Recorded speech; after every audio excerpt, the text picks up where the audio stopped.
Hey guys, what is up? Super K-Man Rocks here, and I am here for my LCK Regional Finals overview and analysis video. At the end of this video, we are going to know the final team to qualify for the World Championships in 2024. There are two teams remaining here in the LCK Regional Finals. It is a telecom war to determine who that final seed will be. Whoever misses out, I think, is going to feel rather disappointed with how things have gone, but certainly there is a favorite going into this series. We'll see if they can live up to that. If you want to know my thoughts on what happened in the first round, how we got to this matchup, check out the video up in the iCard. I posted that yesterday, but of course, you can also check out the LCK playlist up in the iCard as well. That's going to be every single game of the LCK Summer Split, all in one playlist, overviewed and analyzed in a similar format to this one, including every single playoff game. So if you're interested in my thoughts kind of leading into this, or just generally my thoughts on these teams, you can check that playlist out, but of course not required viewing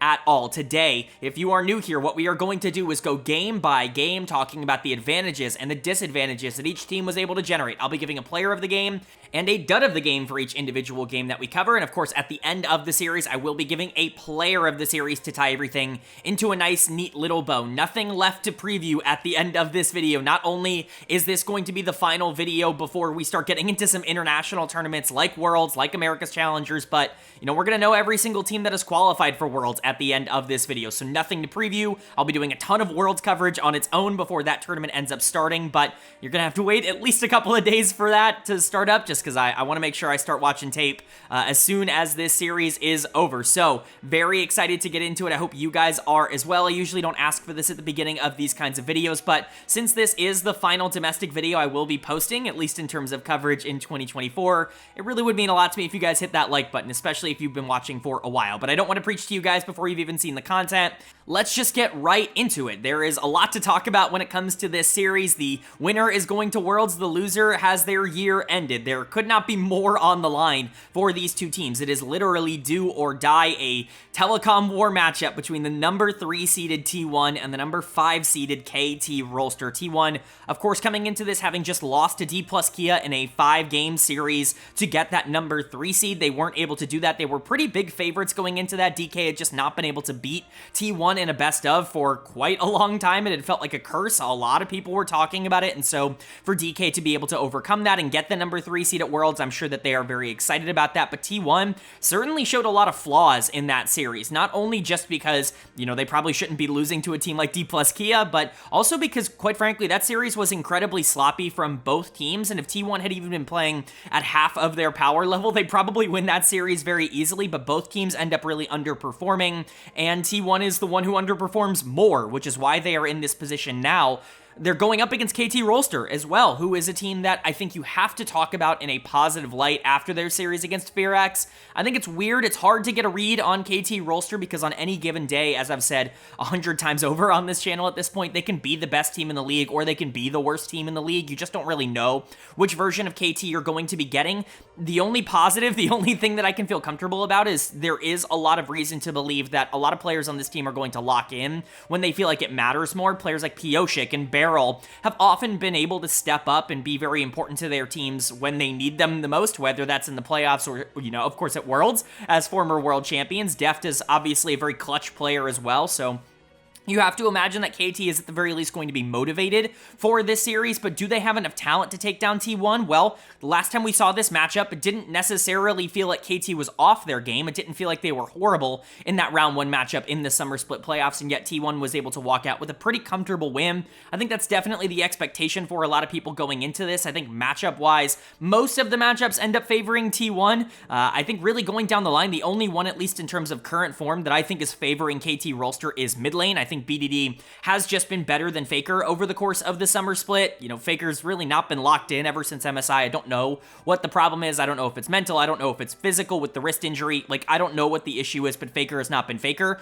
over the past 2 months, and BDD has been, like, really good for this team. He has really settled into a role of being one of the better mid laners in the LCK once again after having a pretty horrendous start to the year, and so that's where you're looking at KT potentially trying to get their advantages is through the middle of the map. You have players like Pioshik and Barrel that could potentially be better in a series like this than they normally would be against maybe some other teams. And then, of course, you've got Deft. Like, you can play through Deft. Now, the issue with KT has always been that they are so aggressive that oftentimes they'll just flip games. They're not very good at going into the late game with a disadvantage and actually being able to win. They basically need to be able to generate their own leads in order to be able to end games, whereas T1, I think, is a little bit more versatile in that regard. They actually were down a lot in the early game against D plus Kia. That was not something I really was anticipating because DK is really not that good of an early game team, and so if T1 is going to be able to stay consistent in this series and to win it rather effortlessly, I think their early games have to be better. We'll see if that ends up becoming a bit of a priority for them. Of course, if someone like Faker steps up or if Owner or Zeus have a really good series, I think that could immediately put T1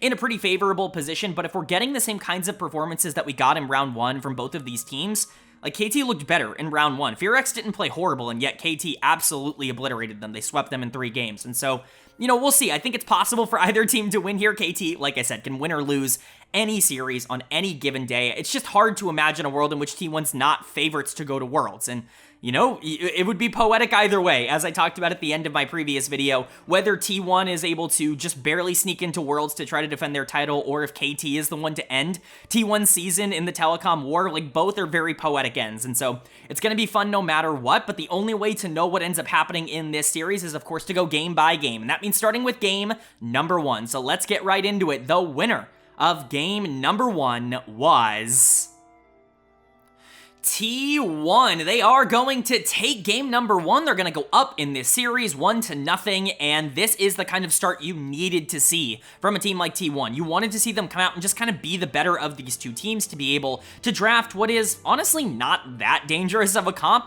People have complained a lot about Azir. We'll talk about why I think it makes more sense for T1 than it does for other teams, but to draft something that I think has its ups and downs and to still be able to get a relatively decent lead in this game and just translate that pressure into ending it all like very quickly, a very T1-esque game where it's the small advantages that end up leading into the game just being over at 26 minutes. It's a very T1 style performance. That's a good sign. That's what you want to see from a team like T1. You want to see them be able to play their own comfortable style and actually still be able to dominate on it, because honestly, it's not really been that consistent for them over the course of this year. But for KT, unfortunately, you just need some individual better performances. I really think that's what it comes down to, is you just need to be able to survive a bit more in the early game, especially if you're going to go for such a risky bot lane draft. I shouldn't say risky, but early game focused. Like, MF Senna should be able to control and dominate this laning phase. The Ziggs really shouldn't have as much priority in the game as he did, which we will talk about, but this was not a particularly clean game from the KT bot lane, and I think that that's going to really determine how easy or hard the series is to win. It's all going to be about execution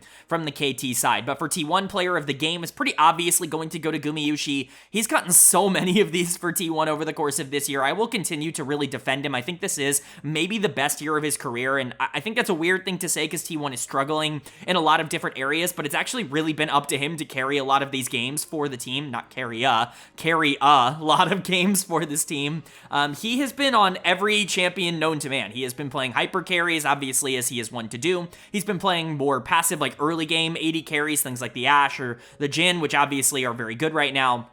But he's even been pulling out the Ziggs. Like, we know he's willing to go to a lot of these off-meta, AP bot lane picks because Keria is so willing himself to go to a lot of these more aggressive supports. Ziggs was never one of the ones that really stood out to me, though. Honestly, Ziggs always felt like his weakest of the AP carries, and that has not necessarily been all that different so far this year. I think that there were definitely some moments where it didn't look very good, but the more he plays this champion, I think the more comfortable T1 gets playing around it. The early games have become significantly better. They have been getting torched by Ziggs on other teams throughout the majority of the playoffs. In fact, most teams are just targeting them by picking these Ziggs right now. And so it's not surprising to see Guma feel like he has to adopt it, but for it to start going well for them to understand how to play through it in the bot lane, and then obviously the late game damage. I think people really underestimate just how much of a damage carry Ziggs can be in a lot of these team fights, because those bombs were doing legit like 40%, per Q. It was unbelievable at the end of the game how effortless it was to kill Senna or Misfortune or even the Lilia it was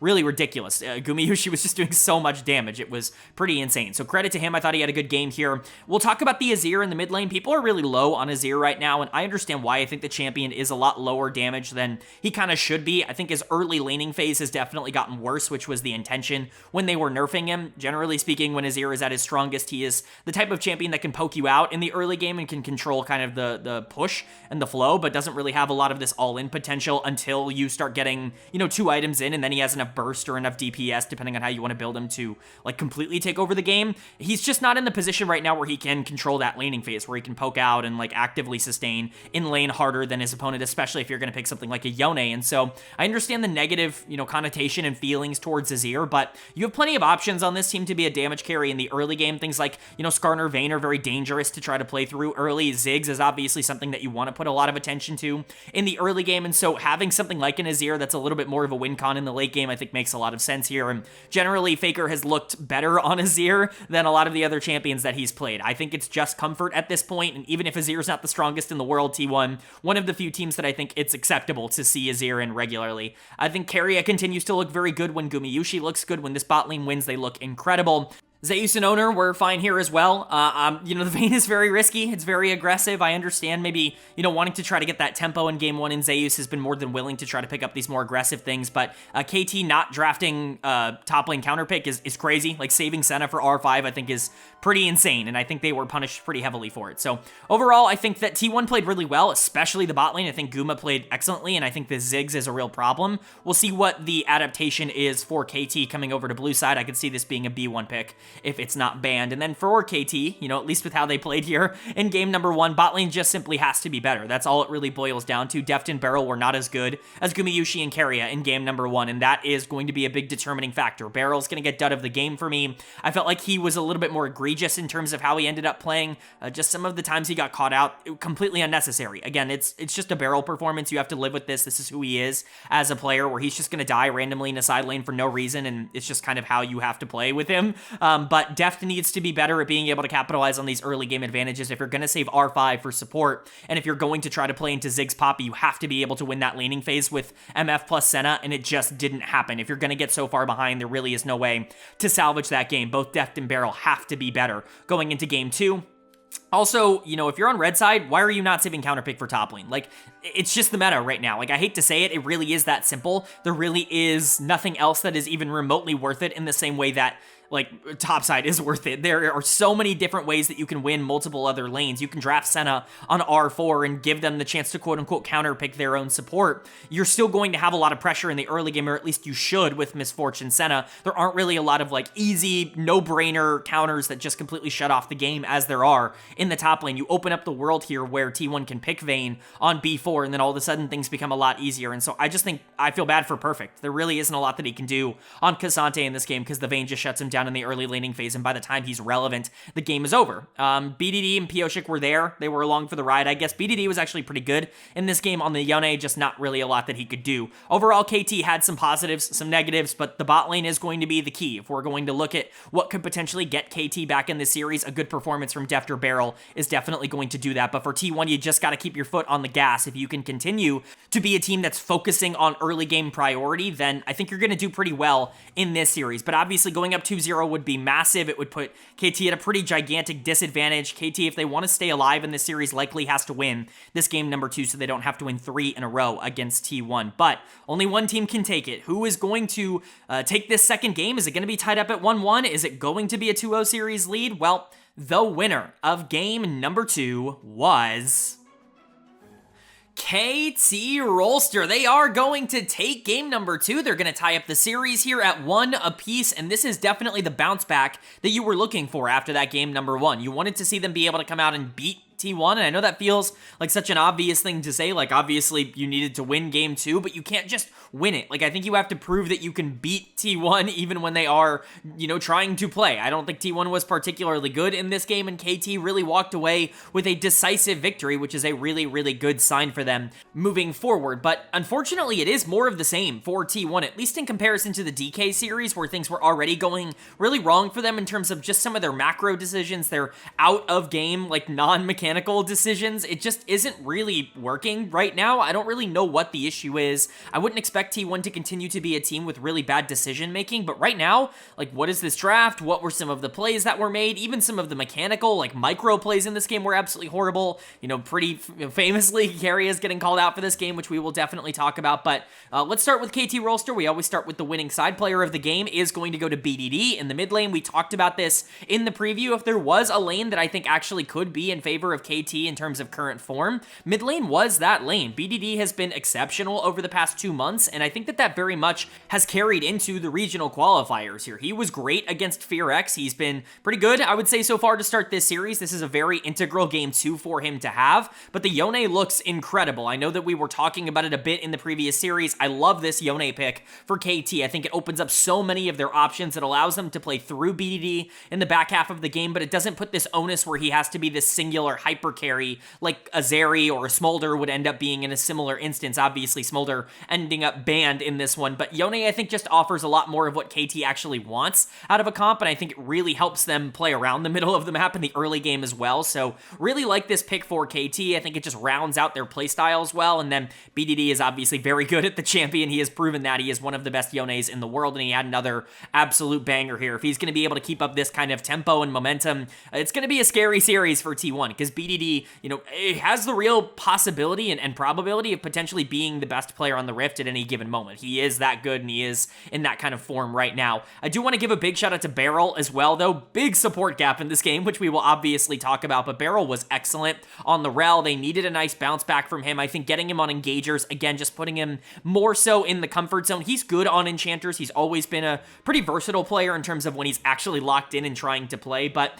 when you get him on engagers and allow him to be the primary facilitator for his teams, all of a sudden things open up a bit more because he is so risky and aggressive in terms of some of his plays. And so if you're getting those leads on Yone or Kaisa or Rumble, the game becomes so much more difficult for T1 to actually play out, which was the case. Pioshik had a really good game here on the Skarner. Very fun to see the priority that Skarner has right now, because I think it's really kind of come out of nowhere, at least from my opinion. It's really difficult to kind of track where Skarner's popularity started. North America obviously feels like a pretty easy guess, but generally speaking, Skarner just kind of showed up in playoffs and everyone's like, oh yeah, he's a good jungler again. So it's kind of cool, but Pioshik looking good on him here. The Kaisa was strong, the Rumble was very strong, but you know, I think a lot of the positives for KT, it's just like, well, how is T1 ever supposed to stop a Fed Yone? Like, how are they ever supposed to stop, you know, Rel from full engaging on them every single time, especially when they were misplaying some of these fights? So as good as KT played, I want to see them back it up once again in game number 3. But for T1, what is this draft? Like, I get the idea of Nasus mid. I'm starting to kind of come around to Nasus being an okay pick, if only because it's just been forced down my throat so many times in multiple different regions.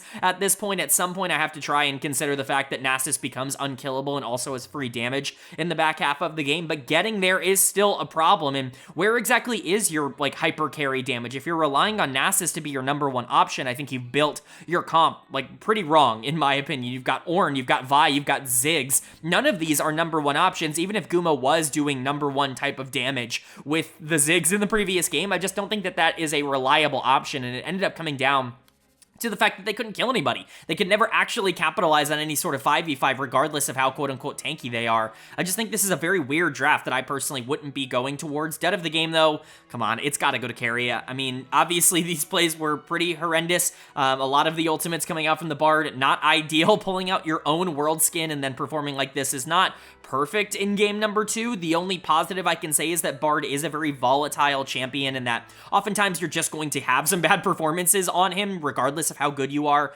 at the champ. But that final ultimate, obviously only hitting Deft, like, that was pretty horrible from Keria. There really is no defending that. Overall, just not a great game from him, but he's going to have to bounce back. We've seen some very up and down performances from him. He was not very good against D plus Kia, in my opinion. He's going to need to be better here than he was in game 2 against KT. Faker also really struggled. The Nasus was just never able to get off the ground. BDD was just straight up better here. Not that there was ever going to be all that much of a question in that regard if the Yone was to get ahead, because how do do you play this out if you're Nasus and you have to play this from behind? But, you know, BDD was excellent and Faker just didn't have the pressure to match. Owner was the only one really even attempting to try to make some aggressive plays. I guess Guma was around, like Zeus was around, but there weren't a lot of good things happening for T1 in this game. I think they just slowly bled out, and then their one source of actual playmaking potential in the Bard just misplayed a lot of the fights. And so it is what it is, but they're now tied up at 1 apiece. We're going into game 3, and as you guys know, game 3, when tied up at 1 apiece, in my opinion, is the most important game in the series. Getting the win here and getting that momentum for the rest of the series is gigantic. Not having to win both of the final 2 games is a huge weight off of your shoulders if you're one of these 2 teams. And so you could say it's pretty integral for both of them to win it, but only one team can walk away with that 2-1 series lead. Who is it going to be? Well, the winner of game number 3 was T1. They are going to take game number 3. They're going to go back up in this series 2-1, and this was yet another pretty clean game. It feels like both of these teams are, at the very least, trying to execute well in the mid game, and I think that that's all we can really ask from both of them. KT was actually really good at that from advantages, from playing from leads. They're not very good at playing mid games when they're losing, which I think was kind of clearly shown off in this game, but T1 definitely looking a lot more clinical than they were in that series against DK. They actually are able to generate some early leads around things like the Ziggs pick or even the Talia in the mid lane, which we will talk about, of course, but they are just going for these more aggressive comps. I think they are understanding that right now our macro really just isn't there. We're going to have to skill check a lot of the teams that we're running into. I don't generally like the draft here from T1, but if this is what they feel comfortable on and what they feel like they can win with, then go for that. I do think that there were a couple of mistakes made by KT in draft as well, which we will get to, but player of the game, it's going to go to Zeus in the top lane on the Camille. I've actually talked pretty regularly on this channel about how I think Camille is mega bait right now, how I do not think that that champion is in a particularly good spot. I think she is very feast or famine, but the feast part of that very much still exists. The only player that I have seen actually be able to pilot Camille on this patch has been Zeus. Everybody else has looked completely lost and pretty much useless on that champion, and so I'm not surprised to see Zeus pull it out again and look good. Jax is kind of considered this counter pick to Camille that's never really been statistically a gigantic counter pick. I understand in theory why it would work, but honestly, this was a hands diff. In this game on the top side, Zeus was just straight up better than perfect. We'll get into that as we move further, but you know, Zeus looking good in a game 3, like this is pretty traditional, I would say, for T1 overall. Zeus usually doesn't struggle in these best of 5s until you get further and further along down to around game number 5. But Camille looking really good here. I think when you are able to play Camille from a gold lead and when you are able to kind of dominate laning phase and really start to take over in the mid game, that's where Camille is really going to thrive. If you're kind of hoping and praying that she turns into this late game win condition, I think that's when you're going to be looking at potentially getting disappointed by her output. But overall, pretty good game from Zeus. I also do want to shout out Faker. I thought Faker was actually really good here in game number 3. I do think Talia and Azir and a lot of these champions that aren't necessarily the most common in the meta right now, if this is what T1 is comfortable on, just play it. Don't feel like you have to pick Corki. Don't feel like you have to pick Tristana or Zeri or Smolder or something like that. You can go just fine. Like, it can work just fine if you still play Talia and Azir and these more stable mid laners if you do want to play towards other lanes. In this case, it was top lane. You know, bot lane obviously got some pressure in the early game, but if Faker is just going to be more comfortable on mages, just let him play mages. It really doesn't have to be that difficult. I know people keep talking about how Corki is this, like, a horrible champion that clearly teams are idiotic for picking because it's like 0-12 in its last 12 games. And yeah, that's pretty bad. Like, results-wise, that's not particularly good. But it's not like Corki has really been the problem in any of these games. It's very weird. I don't really know how to evaluate that champion because he's still doing a ton of damage, and I still think he's more useful than he was pre-rework, but it's definitely a lot more up in the air now, which is certainly something to monitor. But Faker definitely kind of taking control of this mid lane matchup and looking good here. I thought Owner and Gumayushi in particular were also pretty solid. Keria still feeling a little bit disconnected, I would say, from the team, especially with some of those Bard ultimates, which just don't seem to be all that consistent right now. There were multiple times in this game, I think twice, where Keria actually ulted KT Rolster just as Gumayushi was also ulting and, you know, just completely negated the Ziggs ult, which is really not an ideal place to be, but there was enough good here for T1 for me not to feel bad about this performance, even if I do want to see them be a little bit cleaner in terms of some of their late game execution, which has really been lacking. I think their mid game was so good in this one that it ended up making it kind of worthwhile. But for KT on the other side, this just felt like them getting out-handsed, like out-mechanicked, and that's an unfortunate place to be after game 3. Dud of the game is going to go to Perfect for me in the top lane. If you're going to pick the Jax counterpick into Camille,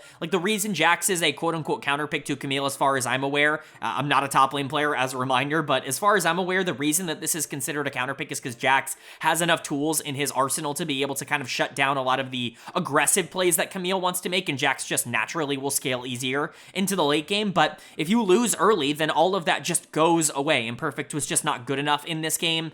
I'm a big fan of Perfect. I think he's actually been very, very relevant to this team over the course of this year. I've seen a lot of comments after this game that Perfect is actually this really bad player, and that what would you expect from this guy who's clearly, holding his team down or getting carried along by KT Rolster. I don't think anybody who is saying that has watched a lot of KT over the course of this year. I just can't really imagine that. I think Perfect has actually been really, really solid for this team for the most part. It just didn't end up working out here. Zeus was on point and ended up outplaying him. I do think there's more blame to go around than just the Jax, though. I don't think that was the only reason they lost this game. I'm continuously baffled by the priority on Sivir, especially as an answer to Ziggs. I understand the idea that you push waves really quickly. It doesn't really allow Ziggs to take over in the way that he normally would, but Sivir is just not in a good state right now. Her damage is just not nearly sufficient enough to be able to kind of rely on her in the mid to late game in the way that you normally would on different patches. I think Beryl was, pretty overeager in this game. I think generally Pyosik just didn't have a particularly good one on Ivern. He's not very comfortable on this champion. That's always kind of been something to call back on when it comes to him as a player. So there are definitely some pluses and minuses, I would say, to KT's game here. But overall, you just need to be able to step up against T1 a bit more. Again, I think this is more of a hands diff than it is like a mental macro diff. I don't think T1 completely outplayed KT in terms of the mental game, and that there are like obvious things that need to be fixed. You just need to actually play better, which I think is certainly possible for KT, but they have to do it now. We are on series point here going into game 4. T1 is one game away now from making the World Championships and ending KT Rolster's season. They have to win this in order to stay alive. Are they going to do that, or is T1 going to be able to close out this series and make Worlds after all? Well, the winner of game number 4 was KT Rolster. They are going to take game number 4. They're going to even up the series once more at 2 apiece. And how could we not? How could we not be going to a Silver Scrapes game number 5 in the Telecom War to determine the final seed from the LCK? This is as poetic, as apropos as it could possibly get, as indicative of this year as we could possibly get. Both of these teams have been so inconsistently very good for both of them to have their ups and downs over the course of this series. I think it's expected, but also it's really, really fun to watch. And overall, this series has actually been pretty interesting so far. Player of the game in game 4, come on, like this is another no-brainer. It's got to go to BDD. This guy is unbelievable on Yone. He's starting to actually look like a Yone one-trick. I shouldn't say that because it's not like he's playing poor on any of these other champions. He just looks so ridiculously good on Yone. He's able to create these opportunities in these situations that I just don't think you would get from many other mid laners. BDD is just popping off right now, and honestly, again, I think the fun part and the reason these games have been interesting to watch is not because, oh, the macro is incredible, because the macro really is fine. Like, it's generally okay. I would say it's better than like what DK versus T1 was earlier on in this tournament, but it's the hands diff. It's genuinely determined early game by who ends up just being better on their individual champions, who can execute better in the early and in the mid game on their champions. And so far, that has been really, really fun to watch. I think BDD on Yone, it's a pretty good bet that he's going to be able to out-execute basically anybody that he's playing against on that champion because of just how good he has looked. He is dragging KT Rolster across the finish line here to try to get them to Worlds, which he has, quite frankly, been doing for about, like I said, a month and a half, 2 months now.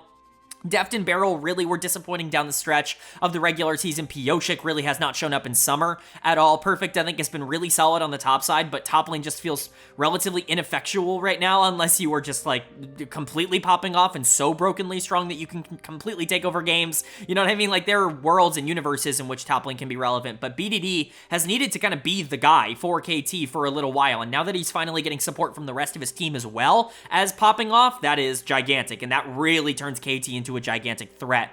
The other player that was exceptional in this game was Beryl in the support position. I really, really want to make sure that I'm shouting out Beryl because he's trying to keep that even year streak alive. He obviously has won Worlds in 2020, won Worlds in 2022. He wants to get back there for 2024, and he put in a worthy performance here in Game 4. A really great Poppy game. I really like Poppy support. I will continue to kind of die on this hill that Poppy support is actually just ridiculously strong right now. I think it gives you all of the advantages of Poppy as a champion without really opening her up to the potential weaknesses that you would have in lane if you're going against something that's just a tad bit more aggressive that can actually just scale really hard into the late game or maybe just has slightly more utility. I think Poppy support actually fills a lot of the voids that you're looking for right now out of a strong support, and it offers like this team-wide utility in the late game. I just think it's a very strong pick, and the players that can operate on it, they look incredible. I mean, we saw Mickey X at MSI, but, you know, Beryl, I think, has been a really good example of that. Keria played it earlier in this series. You know, we've seen a lot of really good Poppy support performances, and I'm expecting to see more as we continue to go throughout the year. Deft was really solid here on the MF, capitalizing on the things that were set up. Pioshik always looks so good on Maokai, and yet he is so reluctant to ever pick this champion. You know, I've talked enough about Maokai on this channel. I do think that there are pros and cons to him. He's not this free auto-win B1 type of champion that I think a lot of teams just slot him in as. He's just really, really slow in the early game, and so if you're going up against a team that actually has a ton of priority or has a ton of ways to actually push the tempo, Maokai can sometimes just generically fall behind there, but he's so good in the late game if you can get him there that most of the time I can still understand why teams might want to index in that direction. And like I said, Pioshik has always been really good at Maokai, even if he hasn't really ever wanted to play it all that regularly. And then, you know, Perfect was good on the top side as well. Zeus was there, I guess. Like, really not a lot else to say about the top lane matchup, but KT continuing to funnel through their best player at the current moment in BDD, and he might be able to drag them across the finish line to Worlds, which would be incredible. And then for T1, it's starting to get a little bit concerning. I think we saw the T1 strategy kind of crumble down in this game. You just don't really have the same kind of tempo and prio if Zeus isn't in this really commanding spot on this hyper carry. They wanted to get him there on the Jax. It just didn't end up working out. Your bottom side of the map just has no tempo, has no pressure. Like, Talia is supposed to be getting out on the map and doing a lot of things, but BDD was super far ahead because he's just better at Yone right now than everybody that's playing into him, and so Faker ends up not being useful in any way, shape, or form in this game. You have someone like Owner who just can't really do anything on the Skarner because now Maokai has a gold lead, and now he's accelerated, and that's a bit of a problem. And dud of the game for me is going to go to Gumayushi on the Ashe, because what did the Ashe do? I mean, if you're going to R1 this champion, if you're going to prioritize it over some of the other AD carries in the meta right now, you need to be able to play around the consistency that Ashe offers the rest of the bottom side of the map. You don't pick Ashe to play it with Talia. You don't pick Ashe to play it with Skarner. You need something to be able to enable with Ashe. That's really where she starts to shine individually as a champion, and it just didn't really end up working out here.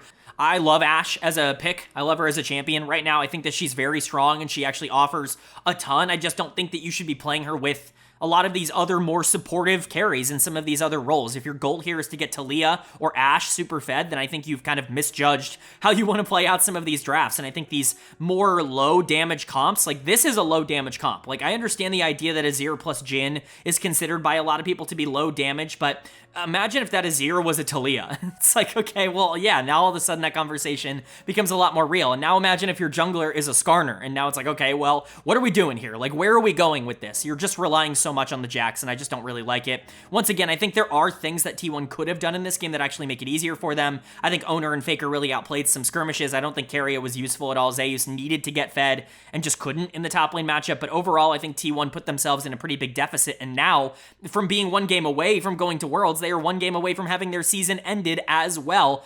This is going to be the final game of the domestic season here in the LCK. Game number 5 in the regional finals. Only one of these teams can win this final game. Only one of them will be going to Worlds. The other will be sent home. Who will it be?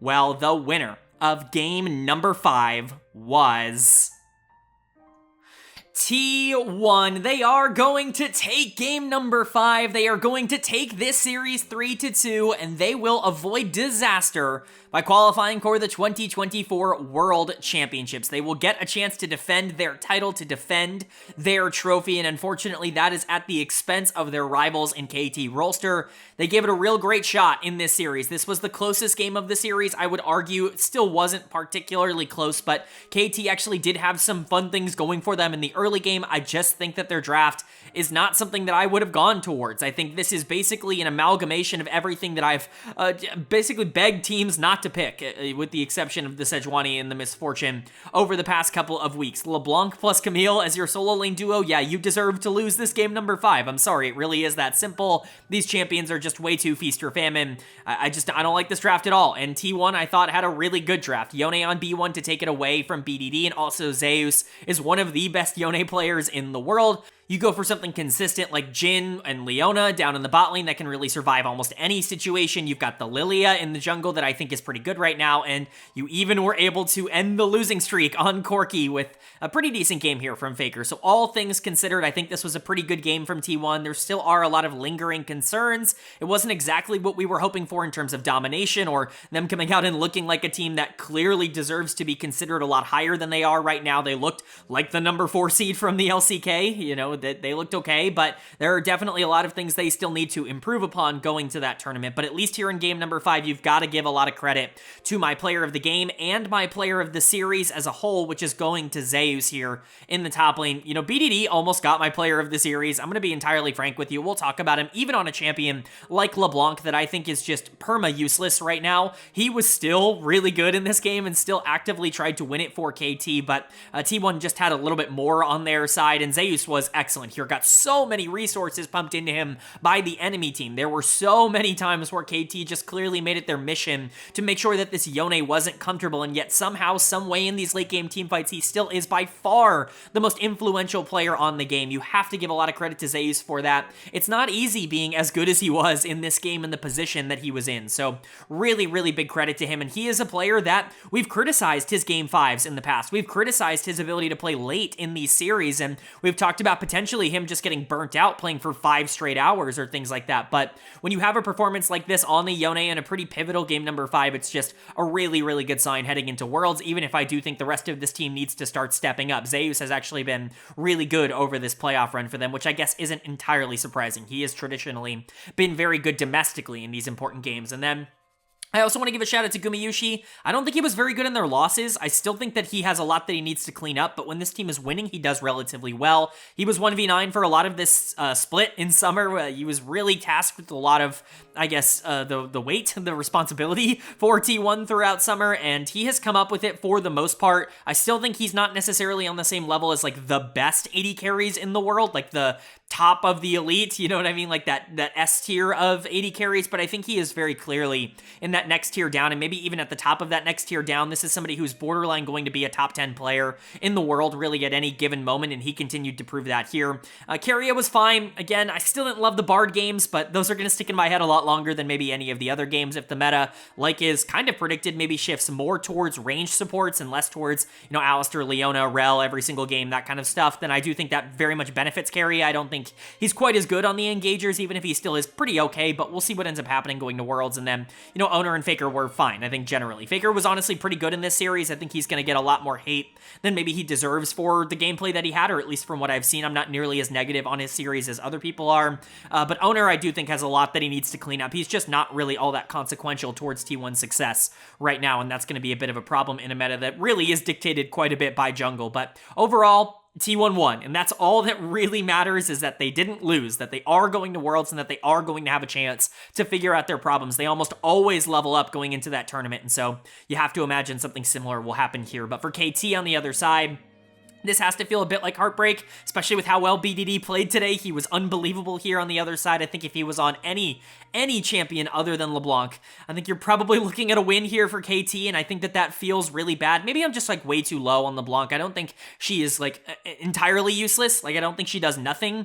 But if you're going for a mid lane assassin and you want to do damage, I don't think LeBlanc is your choice. Like, I think the champion, what she offers right now is just mediocre damage and high survivability, which is just not all that valuable in the current game. I think that there were plenty of other options here that they could have picked, and they wanted to go for the LeBlanc. It is what it is, but I think it really held them back, and I think it hurt them quite a bit. We talked about Camille earlier on in the series when Zeus did well on it. Zeus is the only player who has actually done well on Camille throughout any region's playoffs. Really, this champion has been majorly inconsistent, and even with KT putting a ton of resources and effort into the top lane to try to get Perfect into a good spot on this counter pick, it just didn't end up working out. Perfect is going to get dud of the game here in game 1.5, and I would argue this was Perfect's worst performance of the entire year. I like Perfect a lot, and I think if you're judging him off of this series, I can understand why there might be more negative opinion on him as a player, but this certainly is the worst that he has looked, and it's really not a great time for that to happen. Zeus has leveled up and is starting to play that Zeus style that we've all become kind of accustomed to, but it simply had to be better than this from the top side here for KT, especially with the resources that were put in.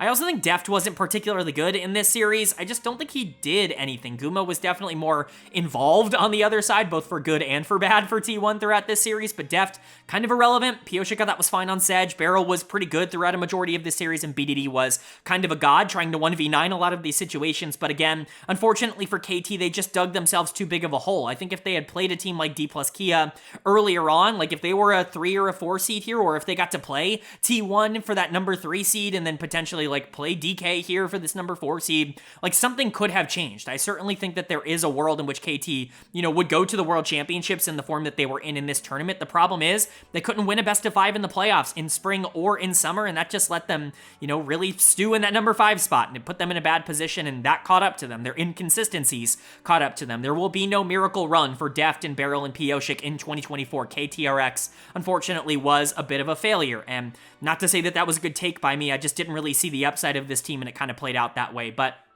for T1, again, congratulations to them. They are going to the World Championships. I think a lot of people were worried. I'm not one of those people that's like, oh, Worlds is saved. Like, viewership is saved because T1 is going. That has been proven false in a lot of different contexts. Like, viewership is definitely high on T1 games, but pretending like it's low on the other games, I think is just, like, not true, historically speaking, at the very least. And so, I don't think I'm quite on the, T1 is saving Worlds kind of train. I think it's going to be interesting for them to be coming in as pseudo underdogs defending their title during this World Championship. I think they have the upside to be, a top 2, top 4 team at the World Championships to make finals, especially if meta is going to change. I do not think this is a good meta for T1, and so if it goes back to something that's a bit more comfortable for them, mages in the mid lane, ranged supports, like, I think that could really be a problem for other teams, but there is also a world in which they fail to get out of Swiss stage and just kind of continue to play the way that they have been over the past couple of weeks, and that is also concerning. I think both of those are a possibility, and that's what makes it so interesting to see them go, because we don't have that same level of certainty that we've had with T1 over the past few years. So I'm excited to see what this team can do, but players like Zeus and Gumayushi, kind of getting into form right now, I think is a really good sign. If you can get Owner and Faker and Carrier to get a bit more consistent, this team can still be one of, if not the best team in the world. Alright, but that is going to do it for my LCK Regional Finals overview and analysis video. We have done it. It is the end of the domestic season here in 2024 for all of the regions that we cover. Everything. It's done. All of the domestic coverage is over. It is time to transition into international coverage, and up on the screen, you can see all the teams, all the Worlds 2024 teams. We're, of course, going to be doing a lot of pre-Worlds content, power ranking the teams, power ranking the players, giving my top 20 players, talking about the meta, all of that stuff. And don't forget, we are also going to be doing content on America's Challengers, the international kind of Tier 2 tournament over in the Americas. And so NA, LATAM, Brazil, all participating in that. I'm excited to go over that. But if you're just here for the Worlds coverage, don't worry, that will be coming just as frequently as well. So I'm excited to get into all of that, but I hope you guys are excited for it as well. Of course, hit subscribe if you're interested in seeing more coverage from me on Worlds, on America's Challengers, on all of this stuff, even the offseason coming up. There's a lot of rumors already floating around from some of the Western leagues about some potential team changes. Shout out the JoJo Pune news. It's genuinely insane, but obviously, if you want to hear my thoughts on all of that stuff as we continue to go along, hit subscribe and hit that bell so you can be notified when those videos do go live. I do just want to say thank you for those of you who have been watching my LCK content all year long. It really does mean a lot to me. You guys have been awesome over the course of this year, and you guys know I make these videos for you, and so if you've been sticking around for forever, like, truly, thank you so much. Like, it really does mean a lot. If you watch my other region content as well, I really do appreciate it a lot. You guys are the reason that I'm able to do this. The views that I get are great, so I really appreciate it. But if you enjoyed this video, leave a like. It really does mean a lot. Like I said at the beginning, it really does help out the algorithm a ton, and it really does let me know you guys are enjoying the video, which obviously helps me make more informed decisions on content moving forward. So if you enjoy it, let me know down in the comments and hit that like button. But with all that being said, I hope you all are having a great day. I hope you continue to have a great day, and I will see you all